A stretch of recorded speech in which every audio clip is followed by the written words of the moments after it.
സമീപകാലത്ത് ഉള്ള ഏറ്റവും വലിയ പ്രതിസന്ധിയിലൂടെയാണ് പ്രത്യേകിച്ച് ലോക്സഭാ തെരഞ്ഞെടുപ്പിന് ശേഷം CPM കടന്നുപോകുന്നത്.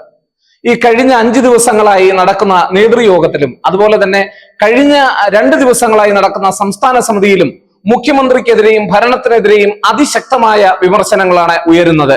മുഖ്യമന്ത്രി പിണറായി വിജയന്റെ ശൈലി മാറ്റി മാത്രമേ മുന്നോട്ട് പോകാവൂ എന്നുള്ള വലിയ താക്കീതാണ് സംസ്ഥാന സമിതിയിൽ നിന്ന് ഉണ്ടാകുന്നത്.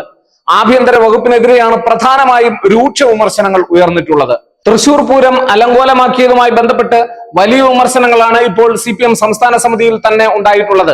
ആഭ്യന്തര വകുപ്പ് സുരേഷ് ഗോപിക്ക് ഒത്താശ ചെയ്തു കൊടുക്കുന്ന ഒരു നടപടിയാണ് ഉണ്ടായിട്ടുള്ളത് എന്നാണ് സംസ്ഥാന സമിതിയിൽ നിന്ന് ഉയർന്നു വന്നിട്ടുള്ള വിമർശനം.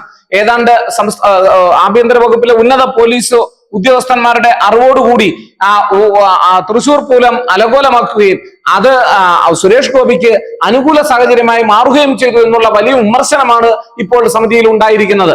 എന്തായാലും ആഭ്യന്തര വകുപ്പിനെതിരെ ഗുണ്ടാ തലവന്മാരുമായിട്ടുള്ള പോലീസുകാരുടെ കൂട്ടുകെട്ടുണ്ടെന്നും അതുപോലെ തന്നെ ഒരു ഉന്നത ശ്രേണിയിൽ പ്രവർത്തിക്കുന്ന പോലീസ് ശ്രേണിക്ക് ബദലായി നിർദ്ദേശം നൽകുന്ന ആഭ്യന്തര വകുപ്പിന് ബദലായി പ്രവർത്തിക്കുന്ന മറ്റു ചില സമ്മർദ്ദ ശക്തികൾ ഉണ്ടെന്നും ഉള്ള തരത്തിലുള്ള വിമർശനങ്ങളാണ് ഇപ്പോൾ സംസ്ഥാന സമിതിയിൽ ഉയർന്നു വന്നിട്ടുള്ളത്. എന്തായാലും ഒരു കാര്യം ഉറപ്പാണ്, ആഭ്യന്തര വകുപ്പിനെ സംബന്ധിച്ചിടത്തോളം വലിയ പരാതികളാണ് ഈ സംസ്ഥാന സമിതിയിൽ ഉണ്ടാകുന്നത് എന്നുള്ളത് ഒരു തരത്തിൽ പറഞ്ഞാൽ പിണറായി വിജയനെ തന്നെ ഉന്നം വെക്കുന്നു എന്നുള്ളതിന്റെ സൂചന കൂടിയാണെന്ന് പലരും തിരിച്ചറിയുന്നുണ്ട്. എന്തായാലും സംസ്ഥാന സമിതിയിൽ മുൻപൊക്കെ പിണറായി വിജയൻ ചോദ്യം ചെയ്യപ്പെടാത്ത ഒരു നേതാവായിട്ടാണ് നിലനിന്നതെങ്കിൽ ഇപ്പോൾ ഈ തെരഞ്ഞെടുപ്പിന് ശേഷം വളരെ അതിശക്തമായ വിമർശനത്തിന് വിധേയനാകുന്ന ഒരു വ്യക്തിയായി പരിണമിക്കുന്ന ഒരു കാഴ്ചയാണ് നമ്മളിപ്പോൾ കാണുന്നത്.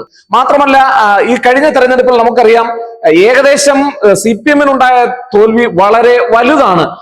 ഏതാണ്ട് 4% മുതൽ 2% വരെ വോട്ടിംഗ് ഷെയറിൽ വളരെ കുറവാണ് CPM-ന് രേഖപ്പെടുത്തിയിട്ടുള്ളത്.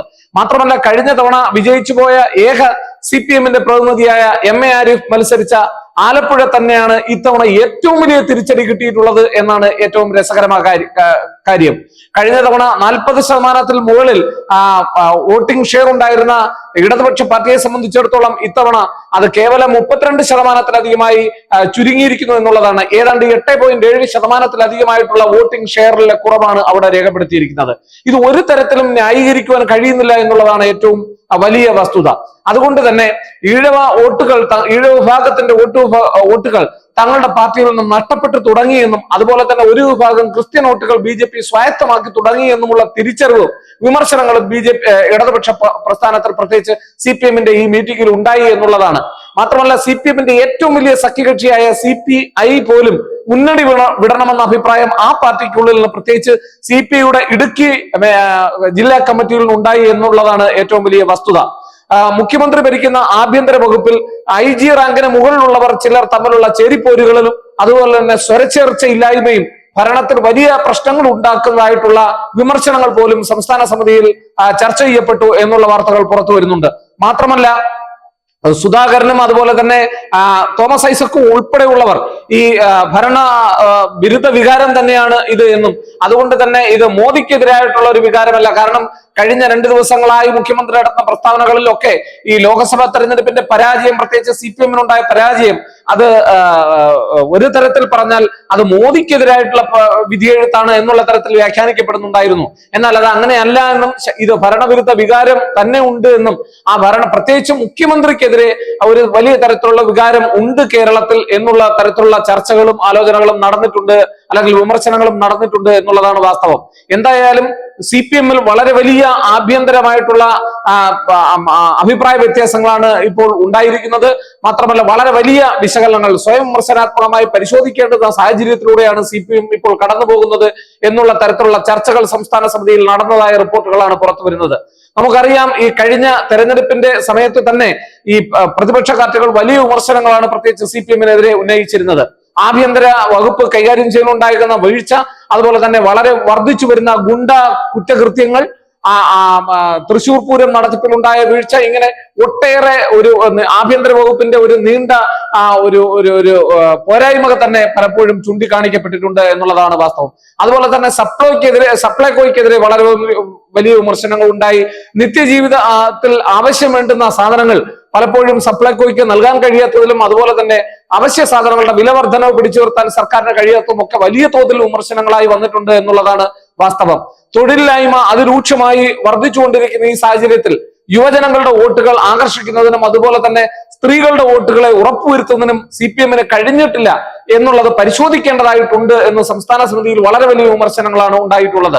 മുഖ്യമന്ത്രിയുടെ തുടർച്ചയായിട്ടുള്ള പൊതുജനങ്ങളോടുള്ള സമീപനവും ഉപയോഗിക്കുന്ന ഭാഷയും പെരുമാറ്റ രീതിയിലും മാറ്റം വരുത്തണം എന്നുള്ള തരത്തിലുള്ള ചർച്ചകളും ഈ യോഗത്തിൽ ഉണ്ടായി എന്നുള്ളതാണ് ഏറ്റവും വലിയ വാർത്തകളായി ഇപ്പോൾ പുറത്തു വരുന്നത്. എന്തായാലും ഒരു കാര്യം ഉറപ്പാണ്, കഴിഞ്ഞ കുറെ നാളുകളായി CPM-ൽ പ്രത്യേകിച്ച് മുഖ്യമന്ത്രിയുടെ ശൈലിക്കെതിരെയുള്ള വിമർശനങ്ങൾ പൊതുവായി ഉയർന്നു വന്നിരുന്നു എങ്കിൽ ഇപ്പോൾ ഏതാണ്ട് ഭരണം CPM-ന് വളരെ വലിയ ഒരു തിരിച്ചടി ലോക്സഭാ തെരഞ്ഞെടുപ്പിൽ നേരിട്ട ഈ സാഹചര്യത്തിൽ ഒരുപക്ഷെ കഴിഞ്ഞ തവണ തങ്ങൾക്ക് വിജയിപ്പിക്കാൻ കഴിഞ്ഞ വലിയ സീറ്റ് അതുപോലും നിലനിർത്തുവാൻ, ആ സീറ്റ് നിലനിർത്തുവാൻ കഴിഞ്ഞില്ല എന്ന് മാത്രമല്ല, ആലപ്പുഴ അതുപോലെ തന്നെ കോഴിക്കോട് ഉൾപ്പെടെയുള്ള തൃശൂർ ഉൾപ്പെടെയുള്ള സ്ഥലങ്ങളിൽ BJP-യുടെ വലിയ വളർച്ച, അതുപോലെ പല മണ്ഡലങ്ങളിലും ഏതാണ്ട് 11ഓളം നിയമസഭാ മണ്ഡലങ്ങളിലും BJP ഒന്നാമതായി എത്തിയിരിക്കുന്നു എന്നുള്ള വോട്ടിംഗ് ഇതെടുത്ത് പരിശോധിച്ചാൽ നമുക്ക് ലോക്സഭയുടെ വോട്ടിംഗ് റിസൾട്ട് എടുത്ത് പരിശോധിച്ചാൽ ഒരു കാര്യം വ്യക്തമാകും.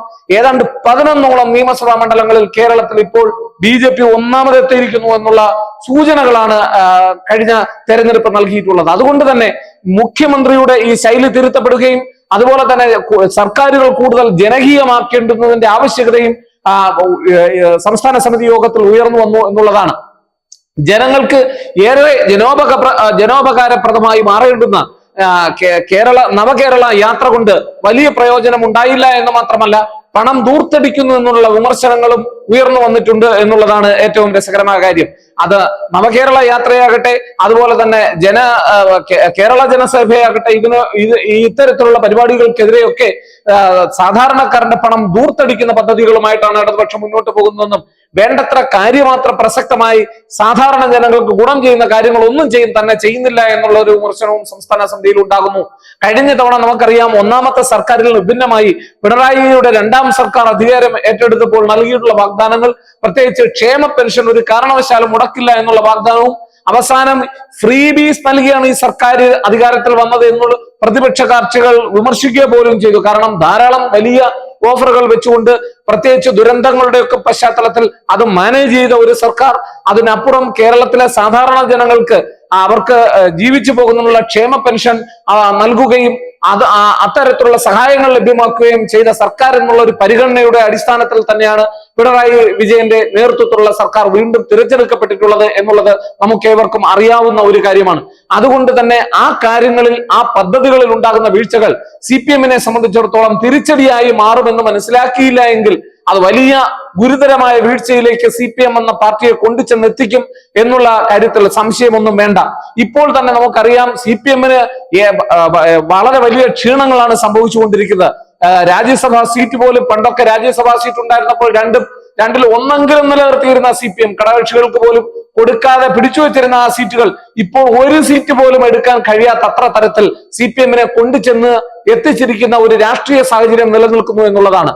പലയിടത്തു നിന്നും മുഖ്യമന്ത്രി മാറണമെന്നുൾപ്പെടെ വരെയുള്ള ശക്തമായ വിമർശനങ്ങളാണ് ഉയർന്നു വരുന്നത്. പ്രത്യേകിച്ച് CPI-ൽ നിന്ന്, തങ്ങളുടെ ഏറ്റവും വലിയ ഘടകകക്ഷിയായ CPM-ൽ നിന്ന്, CPI-ൽ നിന്ന് CPM-ന്റെ ഭാഗമായിട്ടുള്ള മുന്നണി CPI വിടണം എന്നുള്ള അഭിപ്രായം പോലും ഇപ്പോൾ ഉയർന്നു കഴിഞ്ഞിരുന്നു. പ്രത്യേകിച്ച് CPI-യുടെ ഇടുക്കി ജില്ലാ കൗൺസിലിൽ CPI എത്രയും വേഗം CPM-ന്റെ മുന്നണി വിട്ട് മാറണം എന്നുള്ള അഭിപ്രായമാണ് ഉയർന്നു വന്നിട്ടുള്ളത്. ഇക്കാര്യത്തിൽ ഏറെ ശ്രദ്ധേയം, CPI മുൻപ് കോൺഗ്രസുമായി ചേർന്ന് ഭരിച്ച ആ കാലഘട്ടത്തെ പലരും അനുസ്മരിക്കുകയും ചെയ്യുന്നു ഈ സമയത്ത്. അതുകൊണ്ട് തന്നെ ഈ രാഷ്ട്രീയ മാറ്റങ്ങൾ ഒരുപക്ഷെ കേരള രാഷ്ട്രീയത്തിൽ CPM-നെ സംബന്ധിച്ചിടത്തോളം ഏറ്റവും വലിയ പ്രതിസന്ധിയിലേക്കാണ് കൊണ്ടുചെന്ന് എത്തിച്ചിരിക്കുന്നത് എന്നുള്ളതാണ് വാസ്തവം.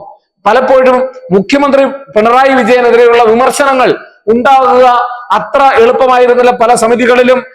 കാരണം അദ്ദേഹത്തിനെതിരെ അഭിപ്രായം പറയുന്ന നേതാക്കന്മാർ വളരെ കുറവായിരുന്നുവെങ്കിൽ ഈ തെരഞ്ഞെടുപ്പിന് ശേഷം അത് മെല്ലെ മറന്നീക്കി പുറത്തു വരുന്ന ഒരു കാഴ്ചയാണ് നമ്മൾ കാണുന്നത്. പലപ്പോഴും മുഖ്യമന്ത്രിക്കെതിരെ സ്വന്തം പാർട്ടിയിലുള്ളവർക്ക് പോലും പ്രതികരിക്കുവാൻ പലപ്പോഴും അവരടക്കം പറഞ്ഞിരുന്നുവെങ്കിൽ ഇപ്പോൾ അതൊക്കെ മറന്നീക്കി പുറത്തു വരുന്ന ഒരു കാഴ്ചയാണ് നമ്മൾ കാണുന്നത്. മുഖ്യമന്ത്രിയുടെ പെരുമാറ്റ ശൈലിയും അതുപോലെ തന്നെ ജനങ്ങൾക്ക് നേരെയുള്ള ഉപയോഗിക്കുന്ന ഭാഷയും അതുപോലെ തന്നെ സർക്കാർ ജനകീയമാക്കേണ്ടുന്നതിന്റെ ആവശ്യകതയും എല്ലാം സംസ്ഥാന സമിതിയിൽ വിമർശന രൂപേണ ഇപ്പോൾ പറഞ്ഞു കഴിഞ്ഞിരിക്കുകയാണ്. എന്തായാലും തിരുത്തപ്പെടേണ്ടുന്ന ധാരാളം കാര്യങ്ങൾ CPM-ൽ ഉണ്ട് എന്ന് ആവർത്തിച്ചു പറയുകയാണ് CPM-ന്റെ ഇക്കഴിഞ്ഞ സംസ്ഥാന സമിതി യോഗം. എന്തായാലും ഇനി വരാൻ പോകുന്ന നാളുകളിൽ CPM എത്രത്തോളം മാറുമെന്നും ഈ മാറ്റങ്ങളൊക്കെ ജനങ്ങൾക്ക് എത്രത്തോളം അനുഭവവേദ്യമാകും എന്നും നമ്മൾ കാത്തിരുന്ന് കാണുക തന്നെ. കാരണം ഇനി ഏതാണ്ട് 1-2 വർഷങ്ങൾ കൂടി കഴിയുമ്പോഴേക്കും ഏതാണ്ട് നിയമസഭാ തെരഞ്ഞെടുപ്പ് അടുത്തു വരികയാണ്. അതിനു മുമ്പ് തന്നെ പ്രതിച്ഛായയെ നിലനിർത്തിക്കൊണ്ട് BJP-യുടെ വളർച്ചയെ കേരളത്തിൽ എന്ത് വില കൊടുത്തും തടഞ്ഞേ മതിയാകൂ എന്നുള്ള തരത്തിലുള്ള ചർച്ചകളാണ് സംസ്ഥാന സമിതിയിൽ നടന്നിട്ടുള്ളത്. എന്തായാലും ഈ തുടങ്ങി വെച്ച ചർച്ച പല നേതാക്കന്മാർക്കും ഊർജം പകർന്നു കൊടുത്തിട്ടുണ്ട് എന്ന് മാത്രമല്ല പല ജില്ലാ കമ്മിറ്റികളിലും വലിയ അതിരൂക്ഷമായ നേതൃ സമിതികൾ തമ്മിലുള്ള തർക്കവും ഉടലെടുത്തിട്ടുണ്ട് എന്നുള്ളതാണ് വാസ്തവം. പ്രത്യേകിച്ച് ആലപ്പുഴ ജില്ലയിൽ നമുക്കറിയാം, അവിടുത്തെ ജില്ലാ നേതൃത്വവും സുധാകരനും തമ്മിൽ ഉണ്ടായിട്ടുള്ള CPM-ൽ തന്നെ ഉണ്ടായിട്ടുള്ള ആഭ്യന്തരമായിട്ടുള്ള പ്രശ്നങ്ങൾ ഇപ്പോൾ മറന്നേക്ക് പുറത്തു വന്നിട്ടുണ്ട്. അതുകൊണ്ട് തന്നെ നമുക്കറിയാം ഈ തെരഞ്ഞെടുപ്പിൽ CPM-നേറ്റ കനത്ത പരാജയം ഒരു സംശയവും വേണ്ട. CPM-നെ ആഴത്തിൽ ചിന്തിപ്പിക്കുകയും എതിരഭിപ്രായങ്ങൾ ഒരുപക്ഷെ വിമർശിക്കപ്പെടേണ്ടുന്ന എതിർക്കപ്പെടേണ്ടുന്ന CPM-ലെ പ്രവണതകൾ ഇനിയെങ്കിലും ചില വിമർശനങ്ങൾ രൂപേണ ചില നേതാക്കന്മാരുടെ ഭാഗത്തു നിന്നെങ്കിലും ഉണ്ടാവുകയും അതൊരു പക്ഷേ തിരുത്തി മുന്നേറുവാൻ CPM-നെ സഹായിക്കുമെന്നുള്ള ഒരു വിശ്വാസമാണ് CPM-നെ സംബന്ധിച്ചിടത്തോളം ഇപ്പോൾ ഉള്ളത്. എന്തായാലും CPI-ൽ തന്നെ ഇപ്പോൾ മുന്നണി വിടണം എന്നുള്ള തരത്തിലുള്ള അഭിപ്രായങ്ങൾ ഉയർന്നു വന്നിട്ടുള്ളത് വളരെ വലിയ തരത്തിലുള്ള ആഭ്യന്തരമായിട്ടുള്ള ചർച്ചകൾക്ക് വഴിവെക്കുന്നുണ്ട്. അത് കേവലമായ ഉയർന്ന ഒരു അഭിപ്രായ പ്രകടനം മാത്രമല്ല, പല ജില്ലാ കൗൺസിൽ യോഗങ്ങളിലും കൊല്ലം ജില്ലാ കൗൺസിൽ യോഗങ്ങളിലും അതുപോലെ തന്നെ ഇടുക്കി ജില്ലാ കൗൺസിൽ യോഗങ്ങളിലും ഒക്കെ CPI-യെ സംബന്ധിച്ചിടത്തോളം ഭരിക്കുന്ന സർക്കാരിനെതിരെ വളരെ അതിരൂക്ഷമായ ഭാഷയിലുള്ള വിമർശനങ്ങളാണ് ഉയർന്നു വന്നിട്ടുള്ളത്. സപ്ലൈകോ വകുപ്പിനെതിരെ നമുക്കറിയാം അതൊരു മുന്നണി സംവിധാനത്തിലാണ് പ്രവർത്തിക്കുന്നതെങ്കിലും CPI-യുടെ മന്ത്രിമാർക്കെതിരെ CPI തന്നെ ഇപ്പോൾ ഏതാണ്ട് വിമർശനം ഉന്നയിക്കുന്ന സാഹചര്യത്തിൽ എന്ന് പറഞ്ഞാൽ ഈ തെരഞ്ഞെടുപ്പിലേറ്റ പരാജയം സ്വയം വിമർശനാത്മകമായി എത്രയും പെട്ടെന്ന് ആ വീഴ്ചകൾ പരിഹരിക്കണമെന്നും ഇല്ലെങ്കിൽ തങ്ങൾ വലിയ തിരിച്ചടികളിലേക്കും നഷ്ടങ്ങളിലേക്കും കൂപ്പുകുത്തുമെന്നും ഉള്ള CPM-ന്റെയും CPI-യുടെയും തിരിച്ചറിവ് തന്നെയാണ് ഈ വിശകലനത്തിന് പിന്നിൽ. എന്തായാലും ഒരു കാര്യം ഉറപ്പാണ്, CPM-ൽ തുടങ്ങി വന്ന ഇപ്പോൾ ഈ വിമർശനങ്ങൾ ഒരുപക്ഷെ അത് വലിയ തരത്തിലുള്ള ചർച്ചകൾക്കും സംവാദങ്ങൾക്കും വരും ദിവസങ്ങൾ വഴിവെക്കുകയും കൂടുതൽ അഭിപ്രായ പ്രകടനങ്ങൾ പാർട്ടിയിൽ ഉണ്ടാകാനുമുള്ള സാധ്യത ഉണ്ട് എന്ന് തന്നെയാണ് നമ്മൾ മനസ്സിലാക്കുന്നത്. എന്തായാലും ഇനിയും CPM-ന്റെ സംസ്ഥാന സമിതി യോഗം അവസാനിക്കാതിരിക്കെ കൂടുതൽ വാർത്തകൾ ഇനിയും പുറത്തു വരാനിരിക്കുന്നതേ ഉള്ളൂ. എന്തായാലും ഒരു കാര്യം ഉറപ്പാണ്, CPM തിരുത്തൽ നടപടികളുമായി മുന്നോട്ട് പോകണം. മുഖ്യമന്ത്രി ശൈലി മാറ്റണം. കൂടുതൽ ജനോപകാരപ്രദമായ നടപടികൾ ഉണ്ടാവണം. സർക്കാർ ജീവനക്കാർക്ക് എത്രയും പെട്ടെന്ന് ആനുകൂല്യങ്ങൾ ലഭ്യമാക്കണം. അത് മാത്രമല്ല, ക്ഷേമ പെൻഷനുകൾ മുടങ്ങിക്കിടക്കുന്ന ക്ഷേമ പെൻഷനുകൾ എത്രയും പെട്ടെന്ന് നൽകണം. ജനങ്ങൾക്ക് ഉപകാരപ്രദമാക്കുന്ന തരത്തിൽ സർക്കാർ ഓഫീസുകളെ മാറ്റിയെടുക്കണം. അഴിമതി കുറച്ചു കൊണ്ടുവരണം. സ്വജനപക്ഷപാതം കുറച്ചു കൊണ്ടുവരണം. അതുപോലെ തന്നെ കൂടുതൽ തൊഴിലവസരങ്ങൾ സൃഷ്ടിക്കണം.